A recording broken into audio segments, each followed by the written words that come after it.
নমস্কার বন্ধুরা, লিপিকা রান্নাঘরে আপনাদের স্বাগত জানাই। আজকে একটা নতুন রেসিপি নিয়ে এসেছি, সেটি হলো ডিমের টাক্কা। এটি করতে যা উপকরণ লাগবে সেটি আমরা দেখে নিই। তেঁতুল কিছুটা কাট করে রেখে দিয়েছি বার করে। ডিম নিয়েছি 4টে, হলুদ, নুন, পেঁয়াজ এরকম করে কেটে রেখে দিয়েছি, কারি পাতা, সর্ষে ফোড়ন দেবো তার জন্য 2টো শুকনো লঙ্কা, টমেটো এরকম করে কেটে নিয়েছি, চিনি নিয়েছি, আর এইভাবে আদা এইভাবে জুলি করে রেখে দিয়েছি, আর এখানে কাঁচা লঙ্কা কুচি করে রেখেছি। আর তেলটা এখানে আনা হয়নি, তেল লাগবে কিছু পরিমাণ। আমি ডিমগুলো এইভাবে একটু কেটে নেব যাতে দেখতে সুন্দর লাগে। এইভাবে তাড়া করে করে আমি প্রত্যেকটা ডিম এরকম করে ছুরির সাহায্যে আমি এইভাবে কেটে কেটে নেব, দেখতে খুব ভালো লাগবে। আপনারা ইচ্ছা করলে আধখানাও করে দিতে পারেন, আমি আর আধখানা করলাম না। আমি এইভাবে প্রত্যেকটা ডিমের গায়ে এরকম করে আমি প্রত্যেকটা ডিম কেটে কেটে নেব। এটা একটা বাইরের দেশের খাবার, খুব সুস্বাদু খেতে, সবাই খেতে ভালোবাসে। আপনারা এভাবে করে খাবেন। যদি আপনাদের কাছে কোনো রেসিপি জানা থাকে আমাকে বলবেন, আমি সেটা অবশ্যই করে দেখানোর চেষ্টা করব।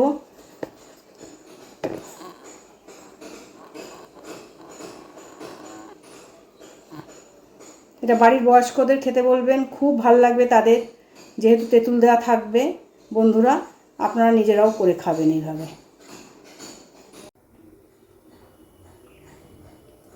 তেল লাগবে, গরম হয়ে গেছে কড়াই, আমি তেল দিয়ে দিলাম, যত কিছু পরিমাণ নুন দিয়ে দিলাম, এবার কিছুটা হলুদ দিয়ে দিলাম, ভালো করে মাখিয়ে নেব। তেলটা গরম হলে ডিমগুলো হালকা করে আমি ভেজে নেব।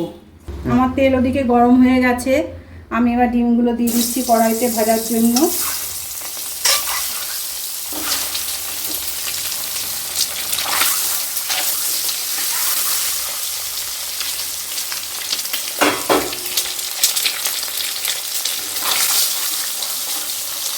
এটা হয়ে গেল, এবার আমি এক এক করে সব ডিমগুলো আমি সব তুলে নিলাম। এইভাবে আপনারা ভেজে নেবেন বন্ধু, আপনারা সবাই। বন্ধুরা সর্ষে নিয়েছি ফোড়ন দেওয়ার জন্য, কারি পাতা, 2টো শুকনো লঙ্কা, আমি এইগুলো সব এক এক করে সব দিয়ে দিলাম, একসাথেই সব দিয়ে দিলাম। আমার ওটা ভাজা হয়ে গেছে, এবার আমি পেঁয়াজটা দিয়ে দিচ্ছি ভাজার জন্য।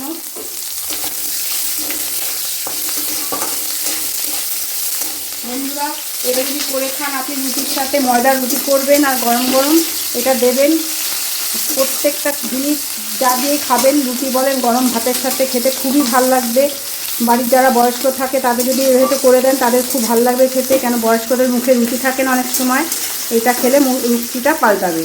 আদা কুচানো ছিল সেটা দিয়ে দিলাম, আদাটাও একটু ভাজা হবে। এবার আমি লঙ্কা কুচি রেখে দিয়েছিলাম সেটাও সব দিয়ে দিলাম।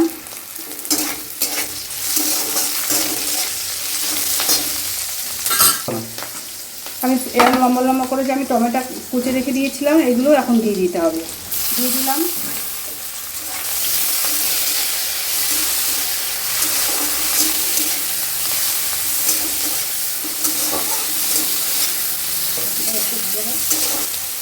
আমি একটু কালার হওয়ার জন্য একটু লাল লঙ্কার গুঁড়ো আমি দিচ্ছি। আমি তেঁতুলের যে পিউরিটা করে রেখে দিয়েছি সেই তেঁতুলটা এবার ঢেলে দেবো এতে। খুব বেশি দেবো না, অল্পই দিলাম হলুদটা, যেহেতু তেঁতুল দিয়েছি বলে সেই মতন আমি এবার চিনি দিয়ে দিলাম। এটা টক টক মিষ্টি মিষ্টি হবে, খেতে খুব সুস্বাদু জিনিসটা।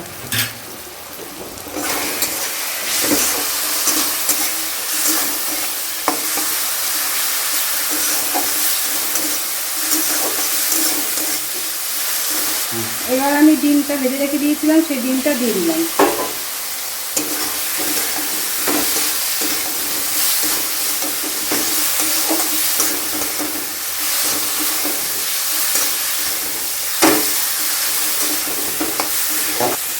এবার আমি সামান্য জল দিয়ে দিলাম, খুব বেশি দেবো না, সামান্য দিলেই হবে। আবার যদি মনে করেন দেবেন না, নাও দিতে পারেন, সেটা আপনারা মানে লোক বুঝে গ্রেভি কেমন লাগবে আপনাদের সেটা বুঝে আপনারা কাজ করবেন।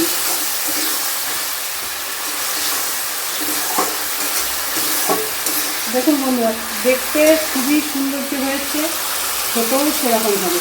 এত টেস্টি, এটা রুটি পরোটার সাথে খেতে খুবই ভালো লাগে, ভাতের সাথেও ভালো লাগে, ওর সাথে রুটি পরোটার সাথে বেশি ভালো লাগবে খেতে। বন্ধু আপনারা এরকম করে খাবেন। টক মিষ্টি ঝাল ঝাল হবে জিনিসটা।